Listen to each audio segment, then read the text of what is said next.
Welcome to prime time debate అందరికి. Yeah Venkat Reddy గారు నమస్తే. నమస్తే. సో ఈ కామెంట్స్ మోడీ వరకు వెళ్లాల్సినటువంటి అవసరం లేదేమో అని ఇందాక నిన్న మాటల్లో చెప్పాను. సో తెలంగాణలో 8 మంది ఎంపీలు ఉన్నారు, 8 మంది ఎమ్మెల్యేలు ఉన్నారు. పార్లమెంట్ ఎన్నికల్లో మోడీ మోహన్ చూసే ఓట్లు వేశారన్నది జగమెరిగిన సత్యం. ఎందుకు పార్టీ మోడీ వరకు వెళ్లాల్సినటువంటి అవసరం వచ్చింది? సో అంత గ్రాఫ్ పడిపోయిందా తెలంగాణలో బీజేపీ గ్రాఫ్? కారణాలు ఏమనుకోవచ్చు? ఇప్పుడు ఒక్కటే శ్రీకాంత్ గారు, లైవ్ లో ఉన్న మిత్రులందరూ కూడా నమస్తే.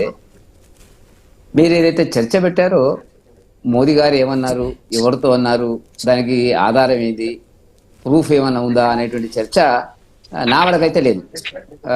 అది ఏం జరిగింది అనేటువంటి దాని కింద ఇప్పుడు నేను చాలా మీడియాలో కూడా నేను చెక్ చేయడం జరిగినటువంటిది. ఎవరిని కోటి చేస్తూ చెప్పినటువంటిది అయితే లేదు. సరే, మోదీ గారి పార్లమెంటరీ సమావేశాలు అందుకే నా మాటల్లో ఇంకో కొనసాగింపు మాట అన్నా. ఒకవేళ ఇదే మాట అనాలనుకుంటే మోడీ వరకు కూడా అవసరం లేదు. తెలంగాణలో ఉన్నటువంటి బీజేపీ నాయకుల ఇలాంటి రాజకీయ మేధావులను అడిగినా గానీ పార్టీ పరిస్థితి ఏంటి, ఎట్లా ముందుకెళ్లాలనేది అర్థం అవుతుందని చెప్పేసి నా మాటల్లో అది కూడా అన్నాను. అదే అదే అది ఆ అభిప్రాయాన్ని మళ్ళీ మీరు నవిలి మానోట్లో పెట్టడానికి ప్రయత్నం చేయకండి దయచేసి. అది కూడా కాదు. పార్టీ అన్న తర్వాత ఇవాళ చర్చ జరుగుతుంది భారతీయ జనతా పార్టీ గురించి అంటే భారతీయ జనతా పార్టీ ప్రజల్లో ఉంది. భారతీయ జనతా పార్టీ ఈ సమాజంలో తెలంగాణలో అధికారంలోకి వచ్చేటువంటి ప్రత్యామ్నాయ రాజకీయ శక్తిగా గత అనేక ఫలితాలను బట్టి మేము నిర్ణయానికి వచ్చినటువంటి మాట వాస్తవం. ఇలా కొత్తగా జరిగింది ఏం లేదు. మేము ఏ స్థాయి నుంచి ఏ స్థాయికి వచ్చినాము ఇవాళ అనేటువంటి దాని కింద ఎప్పుడైనా మీరు ఊహించినారా పార్లమెంట్ సభ్యులు వస్తాయి? మన జూబ్లీస్ ఫలితాలు ఒకసారి ప్రక్షాళించుకున్నారు సార్. రాష్ట్రంలో ఉన్న పరిస్థితులు అంటే జూబ్లీస్ ఫలితాలు చెప్పండి. అక్కడ ఆంధ్రప్రదేశ్ లో తెలుగుదేశం లేకపోతే మీ పరిస్థితి ఏంటో 0.83. అంటే కాంగ్రెస్ చిత్తుగా డిపాజిట్ ఓడిపోయినప్పుడు ఏం చెప్తారు సమాధానం మీరు? ఎక్కడ అయితే రాష్ట్రంలో గత 4-5 సంవత్సరాల లోపల అంటే అభ్యర్థి బలంగానా పార్టీ బలంగా? ప్రసాద్ గారిని అడుగుతున్నాను. డిపాజిట్లు దక్కలే, ఎక్కడ దుబ్బాకల డిపాజిట్ రాలే. మన రాజగోపాల్ రెడ్డి గారి దగ్గర వస్తామని చెప్పి మాట్లాడట్లే కదా.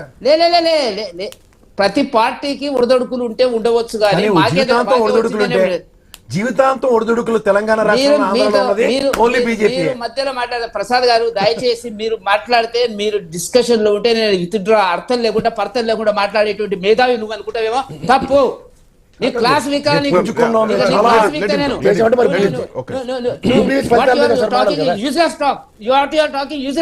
చెప్పేది ఎందుకట్లా అంటే నేను మాట్లాడుతున్నాను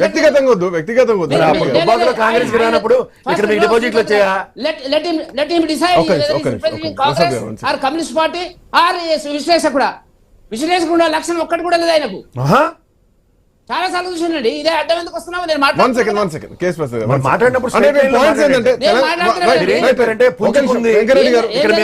అద్భుతాలు సృష్టిస్తున్నాం దగ్గర అద్భుతం ఏదని అడుగుతున్నా. అంటే వెంకరెడ్డి గారు, మీరు పుంజుకుంది అని ఏ కోణంలో మాట్లాడుతున్నారు? పార్లమెంట్ ఎన్నికల తర్వాత భారతీయ జనతా పార్టీ ఎక్కడ పుంజుకుంది? అధ్యక్ష మార్పు తర్వాత బీజేపీ ఎక్కడ పుంజుకుంది? ఈ పాయింట్ చెప్పగలుగుతారు? తప్పు. అధ్యక్షుడు మార్పు తర్వాత ఏ అధ్యక్షుడు మార్పు తర్వాత ఇద్దరు అధ్యక్షులు మార్పు తర్వాత బండి సంజయ్ గారి పీరియడ్ లో వచ్చిన విజయాలు మాకు వచ్చినవి. హైదరాబాద్ లో మేము గెలిచినాము, రకరకాలుగా మేము టీచర్ ఎమ్మెల్సీలో గెలిచినాము, గ్రాడ్యుయేట్స్ ఎమ్మెల్సీ కిషన్ రెడ్డి గారి ఆధ్వర్యంలో గ్రాడ్యుయేట్ సెక్రటరీలో 2 గెలిచినాము, 8 సీట్లు గెలిచినాము. 35% ఓట్లు వచ్చినాయి తెలంగాణలో. ఆయన ప్రసాద్ గారు ఏం చెప్తారు సమాధానం? దీనికి 35% బీజేపీ గారిని ఓట్లు వస్తుందని నేను కూడా అనుకోలేదు, ఎవరు అనుకోలేదు. అదే చెప్తున్నా. అనుకోని అద్భుతం జరిగినప్పుడు మళ్ళీ అద్భుతం జరగాలి కదా. మీరే అనుకోని అద్భుతం జరిగినప్పుడు అద్భుతం కంటిన్యూ అవ్వాలి కదా. ఎప్పుడు ఒకటే ఉండదండి. మీరు గౌరవంతోనే చెప్తున్నా. అద్భుతంగా నాంది పలికిన తర్వాత జాతీయ స్థాయిలో మీరు ఎదిగిన విధానం చూసిన తర్వాత తెలుగు రాష్ట్రాలకు వచ్చే ఏంటి బాధ? మీరు అది కాదండి, మీరు విశ్లేషణ కూడా కాంగ్రెస్ ప్రతినిధి, అది ముందు డిసైడ్ చేయండి. మీరు కమ్యూనిస్ట్ ప్రతినిధి చెప్పండి. మీరు మిమ్మల్ని ప్రశ్నిస్తే మీకు నచ్చింది వేసుకొని ట్యాగ్ లేను. వెంకరెడ్డి గారు చెప్తారు 30 వచ్చింది అద్భుతం కదా. నోరు మూసుకో మాట్లాడండి. మర్యాదిస్తున్నా మీకు.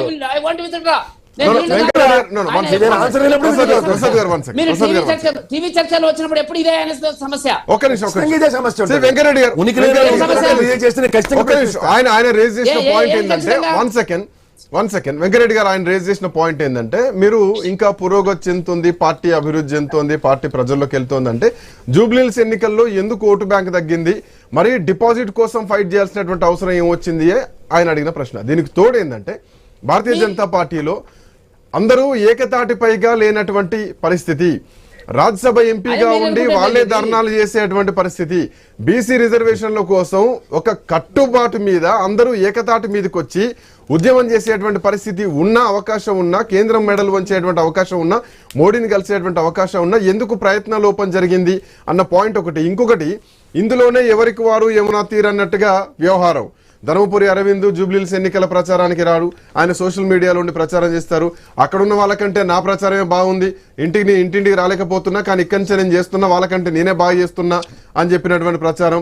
నా నియోజకవర్గం కాదు, నా కాన్స్టిట్యున్సీ కాదు, అది కిషన్ రెడ్డి కాన్స్టిట్యున్సీ, అభ్యర్థి గురించి ఆయన్నే అడగండి, నన్ను ఎందుకు అడుగుతున్నారంటే ఒక బీజేపీ ఎంపీ పార్టీకి సంబంధించినటువంటి విషయాన్ని అడిగితే పార్టీ తరపున మాట్లాడకుండా ఆయన ఒక వ్యక్తిగతంగా మాట్లాడి ఇంకొక వ్యక్తికి సంబంధించినటువంటి విషయం అని చెప్పేసి ఆయన ఆ కోర్టులోంచి కిషన్ రెడ్డి కోర్టులో వదిలేశారు. సో ఇవన్నీ కూడా పార్టీలో జరిగిన. ఈటల రాజేందర్ అసలు ఎక్కడా కూడా పెద్దగా జూబ్లీహిల్స్ ఎన్నికల ప్రచారంలో కనిపించలేదు. రాజాసింగ్ చేసినటువంటి కామెంట్లు ఇంకా అట్లాగే సజీవంగా ఉన్నాయి.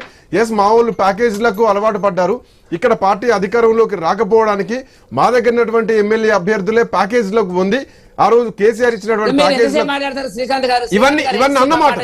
ఇవన్నీ అన్నమాట కావా? ఇవన్నీ కావా? ఇవన్నీ రికార్డులో లేవా? అంటే అన్ని పార్టీలు ఉంటాయి. టీఆర్ఎస్ ఉండొచ్చు, టీఆర్ఎస్ వాళ్ళు చెప్తే టీఆర్ఎస్ పార్టీ గురించి ఉంటే మాట్లాడతారు. ఇఫ్ టీఆర్ఎస్ పార్టీ వాళ్ళే మాట్లాడితే, ఈవెన్ కవిత టీఆర్ఎస్ పార్టీలో ఉండి మాట్లాడితే ఆ అంశాన్ని కూడా నేను ప్రస్తావించిన టీఆర్ఎస్ వాళ్ళని అడిగిన. బీజేపీలో ఉండి బీజేపీలో నాయకులు బయటకు వచ్చి మాట్లాడే మాటలు కాబట్టి దీనిని కామెంట్ చేయాల్సి వస్తుంది. రాజాసింగ్ మా పార్టీకి సంబంధం లేదని అనేక సార్లు మీతో చెప్పింది నేను. మళ్ళీ ఇష్యూ ఎందుకు తెస్తున్నారు? Is not our member. But ఆయన ఇంకా భక్తులుగానే ఉన్నారు. ఆయన భక్తులు ఉంటే ఆయన అడగండి ఎందుకున్నాడు. అంటే ఈ పాయింట్ ఇవేవి వాస్తవాలు కావా? ఇవన్నీ అబద్ధాలేనా? రికార్డు చేసుకోండి. రాజాసింగ్ మా పార్టీకి సంబంధం లేదు, ఆయన రాజీనామా చేసిపోయినాడు, మేము సస్పెండ్ చేయలేదు. మళ్ళీ రాజాసింగ్ ఎందుకు పట్టుకొస్తారండి? Is no way concern. మరి కొండ విశ్వేశ్వరరెడ్డి ఎందుకు చేయాల్సి వచ్చింది కామెంట్? ఆయన ఎందుకు ఫుట్బాల్ చేయాల్సి వచ్చింది? కొండ విశ్వేశ్వరరెడ్డికి వచ్చి కార్యకర్తలు ఎక్కడిది పార్టీ సర్వనాశనం అవుతుంటే అని చేసిన కామెంట్ అర్థం ఏంటి? మామూలుగా అక్కడక్కడ వచ్చేటువంటి సమస్యలతో ప్రతి నాయకుడు నేను మాట్లాడనా? మీకు తెలియదా? మాట్లాడచ్చు వెంకరెడ్డి గారు, అదే మాట్లాడుతున్నాను. ఇంటర్నల్ గా ఉన్న విషయాలు ఇంటర్నల్ గా మాట్లాడితే ప్రాబ్లం ఏమి ఉండదు. ఎప్పుడైతే పబ్లిక్ లో మాట్లాడతామో ఒక ప్రజాప్రతినిధి ఏమాత్రం చిన్న కామెంట్ చేసినా ఖచ్చితంగా అది పార్టీ మీద ఎఫెక్ట్ పడుతుంది. శ్రీకాంత్ గారు, మా పార్టీ ఎట్లా నడుపుకోవాలనేది మాకు తెలుసు, ఎట్లా ముందుకు తీసుకుపోవాలనేటువంటి ఆలోచన మాకు ఉంటది. వస్తాయి సమస్యలు వస్తాయి.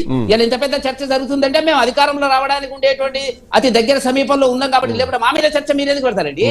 ఉన్నది అవన్నీ ఎట్లా సర్దిద్దుకోవాలో మాకు తెలుసు, ఎట్లా అధికారం రావాలో మాకు అదే కదా ఉన్నది. ఈ రోజు మోడీ అన్నారేమో అన్నటువంటి కామెంట్స్ ఆధారం లేవు కావచ్చు, అన్న విషయాలు బయటకు వస్తాయి. మీ దగ్గర ప్రూఫ్ ఉందా శ్రీకాంత్ గారు? మీ దగ్గర ప్రూఫ్ ఉందా మోదీ అన్నట్టుగా? ప్రూఫ్లే ఉంటాయి సార్, లీక్స్ ఉంటాయి, ప్రూఫ్లే ఉంటాయి, లీక్సే ఉంటాయి. ప్రూఫ్లు ఉంటాయి, మీడియా ఎందుకు జర్నలిజం? హరీష్ రావు గారు బీజేపీలోకి వస్తే లీక్స్ ఉన్నాయి, చర్చ పెడతారు దాని మీద మీరు? ఈ చర్చ జరిగింది, అది కాదు సమస్య, వెంకరెడ్డి గారు ఈ మాటలను ఎందుకు మాట్లాడాల్సి వస్తుందంటే బీజేపీ నాయకుల నుంచి వస్తున్నటువంటి మాటలు కాబట్టి మాట్లాడడానికి ఈ రోజు అవకాశం మీకైనా, నాకైనా, ప్రజలకైనా.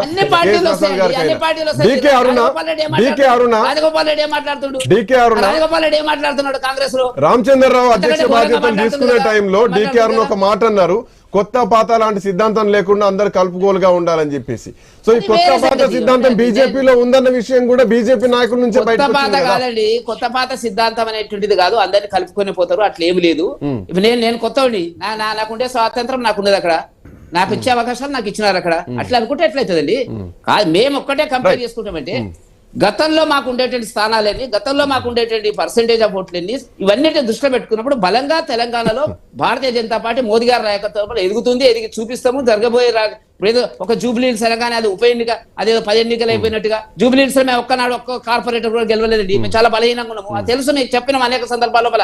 మాకు అక్కడ స్థానం లేదు జూబ్లీహిల్స్ లో. ఉన్న దగ్గర ఎక్కడ ఉన్నట్టయితే చెప్పండి. ఇప్పుడు ఖైరతాబాద్ వచ్చిన కారు వచ్చిన తర్వాత చెప్తాం ఏం లెక్క, దాని లెక్క ఏందో దాని కథ ఏందో చెప్పండి. మేము అన్నది ఏంటంటే ఒక్కొక్క పార్టీకి ఒక్కొక్క పరిస్థితి లోపల అనేక సమస్యలు వస్తాయి, వాటిలో మేము గెలవలేదు. ఒక చిన్న బ్రేక్